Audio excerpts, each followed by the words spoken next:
Gurudev, the core philosophy of Sanatan Dharma is rooted in acceptance. As Swami Vivekananda said at the World Parliament of Religions, he said, we believe not only in universal toleration, but we accept all religions as true.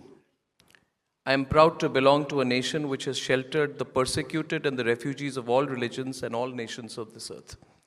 Gurudev, I'd like to start by asking you that do you believe that this philosophy of acceptance has been the driving force behind India's boundless potential and can be the driving force behind its future limitless growth? Yes, there are two types of acceptance. One is a passive acceptance. जो हो रहा है होने दीजिए. But there is another type of acceptance where you accept in order to act. Sanatana Dharma stands for that type of acceptance which doesn't let you lay back or be complacent, rather be dynamic and look forward. When you accept what happens, your emotions calm down, then your intellect becomes sharper to act. That's the beauty here. We always say Sanatan Dharma. I always say, in Hindi, I say that which is Puratan and Nit Nutan, that which is ancient, at the same time new and very adaptable to situations, to events, to people and geopolitical situation, retaining its original flavor. That is Sanatana. So just to take this forward, this relates also to how our society is, how our country is, how we have been as a people. Yeah, see, we can never become fanatics. Yes. Fanaticism begins when you shut down your intellect. You start questioning. You start pondering. You put a lock on your intellect. That's when fanaticism begins. Our country has never been fanatic. We have always encouraged free thinking, original thinking, and honoring the roots at the same time. So, Gurudev, in our country's history, there have been many challenging moments. We have had foreign invaders. We've been colonized. If I were to ask you this, that what brought us to that point? And now we are 75 years beyond shaking away the yoke of colonialism.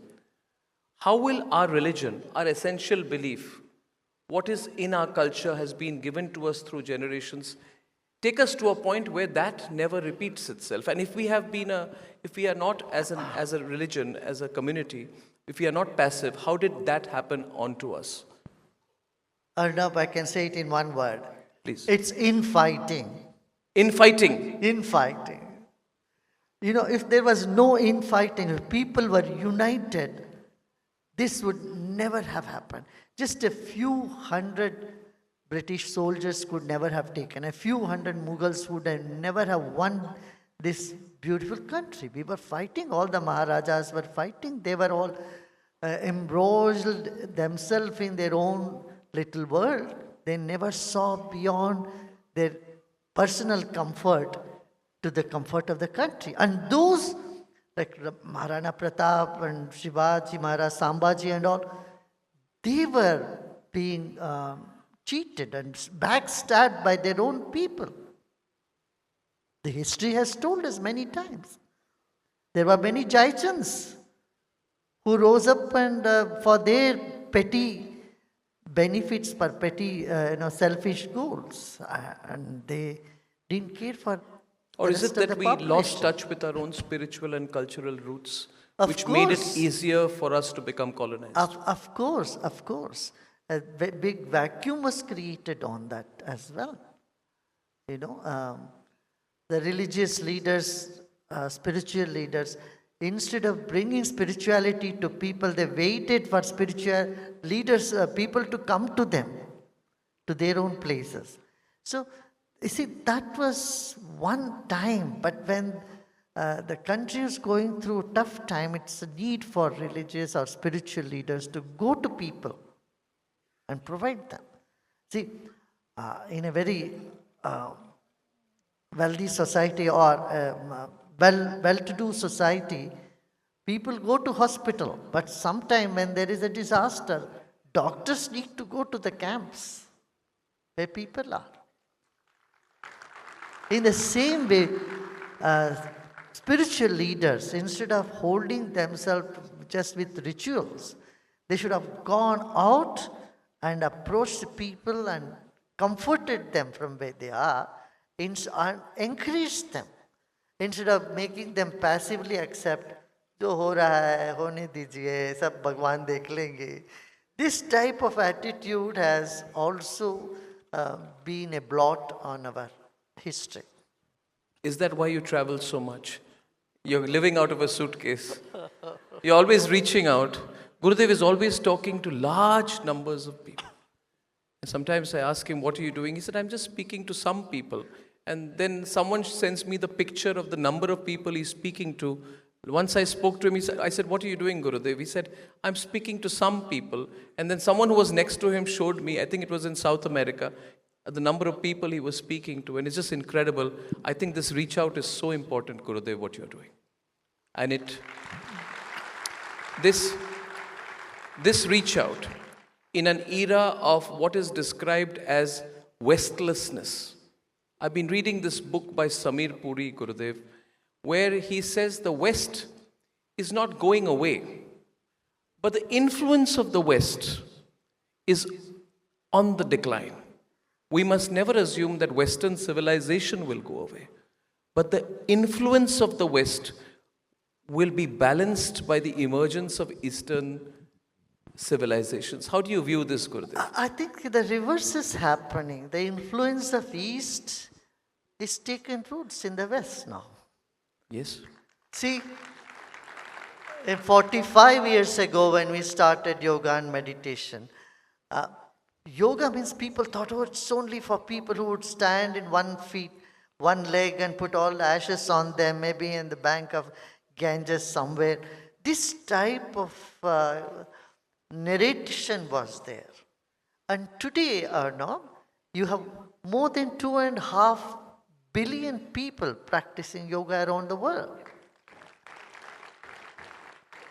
Yoga and meditation is more than $30 billion industry in US alone. So, yoga has become more an acceptable thing. Meditation has become so much more accepted.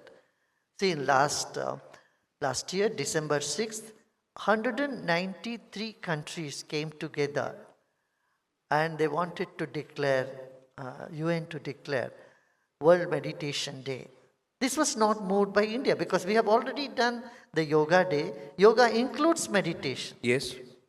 But this was voted by many other countries like Mexico and Liechtenstein, small country like Liechtenstein. It says we need meditation because the wellness of mental wellness is of dire consequence or importance today. And so people find that meditation is the way. And so they all came to, and India joined them and said, of course, it's the root is here. So we jumped in and said, we will take this. Yes. Maybe, Gurudev, you should teach Donald Trump some meditation. The way he's going these days. Maybe even J.D. Vance, after that last video, both of them need to go through a Gurudev session. That peacemaking effort would be fantastic for the world. I think that's what the world needs. Gurudev, we recently witnessed... I can't agree less. Gurudev, we recently witnessed the Mahakumbh. And I thought that I must ask you for your views on it.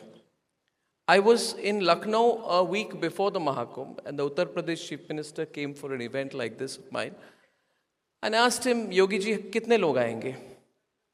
And he said, we expect 45 crore Hindus to be at Mahakumbh. And later I told him and I told his team that, are you sure?